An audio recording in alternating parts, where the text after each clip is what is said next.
අද අපි කතා කරන්න බලාපොරොත්තු වෙන්නේ අංශභාග රෝගය පිළිබඳව.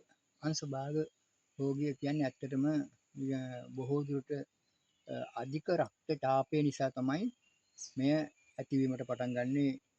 මොළයට ලේ කැටියක් ගිහිල්ලා ඕක හිරවීමෙන් තමයි මේ එක පැත්තක ශරීරයේ අංග පරණතිව තත්ත්වයට පත් වෙන්නේ.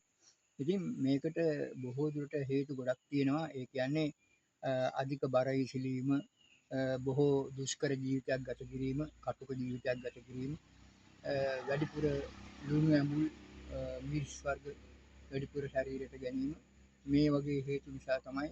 ඒ වගේම අධික කල්පනාකාරී බව නිසා බොහෝ දුරට සමහරුන්ගේ ඉෂේ පැත්තක කැක්කුම ඇවිල්ලා මේ වගේ තත්ත්වයක් ඇති වෙන. බොහෝ සිතුම් පැතුම් අනවශ්‍ය සිතුම් පැතුම් හිතට දාගත්තාම තමයි ඒ වගේ ඇති වෙන්නේ.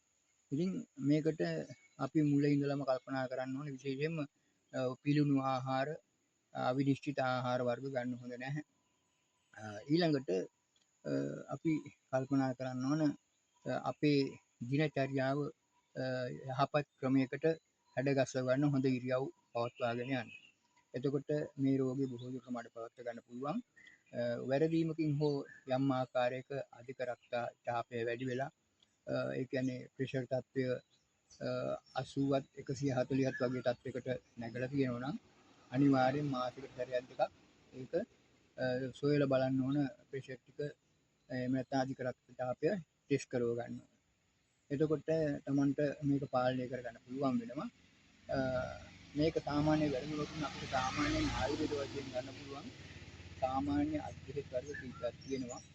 අපිට පුළුවන් අනිවාර්යයෙන්ම එරඬු මුල්, එතකොට නික මුල්, බෙලි මුල්, ඒ වගේ වර්ග ටිකක් අරගෙන ඉවරලා සුදු ලුණු ටිකක් එහෙම දාලා තම්බලා බිව්වහම යම් ප්‍රමාණයකට මේක අඩු වෙනවා. ඒ වගේම ওই ප්‍රෙෂර් තත්ත්වය අඩු වෙන හොඳ බෙහෙතක් තමයි බෙලි මුලේ පොතුයි රෝසමලුයි දෙක අරගෙන, එහෙම නැත්නම් බෙලි කොළ රෝසමල් පෙති ටිකක් අරගෙන තම්බලා බිව්වහම මේ අධික රක්තචාපය බොහෝ දුරට අඩු වෙනවා. ඒ වගේම අපිට සාමාන්‍යයෙන් කසාය පැත්තට යනවා නම් දසමුල කසාය හරි ගස්සලා බොන්න පුළුවන්. කාල් 7ක් 8ක් බොන්න පුළුවන්. ඒකෙත් සෑහෙන ප්‍රමාණයක යහපත් තත්ත්වයක් ඇති වෙනවා. ඊළඟට තවත් ඉතින් තියෙනවා මේ තත්ත්වයට ඇතිවනාම සමහරුන්ගේ උර හිස ළඟින් උස්සන්න පෙරලන්න බැරි තත්ත්වයක් ඇති වෙනවා. ඒකට උස්සන්න පෙරලන්න බෑ. මෙහෙම උස්සුවාම කකියන්න අල්ලනවා මෙතන. ඒ වගේ තත්ත්වයක් ඇති වුණොත්, එහෙම නැත්නම් පාදයක ආබාධයක් ඇති වෙනවා. මේ විලුඹ බිම තියන්න බැරි වෙලා කකුල උස්සන්න බැරි තත්ත්වයක් ඇති වෙනවා.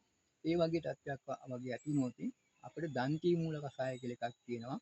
ඩැට්ට 11 කියන කසාය. මේ කසාය බීමනුත් සෑහෙන ප්‍රමාණයක් මේක මැඩ පවත්වා ගන්න පුළුවන්කම තියෙනවා.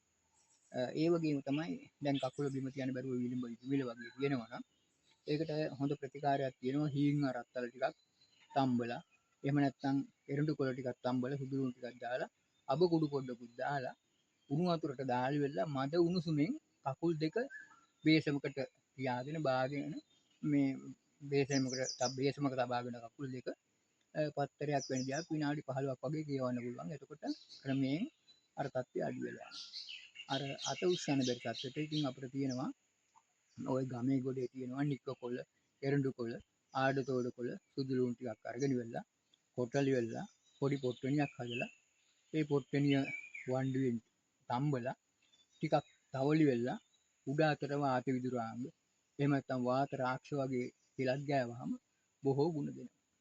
හොඳ ප්‍රතිකාර ශීලයක්.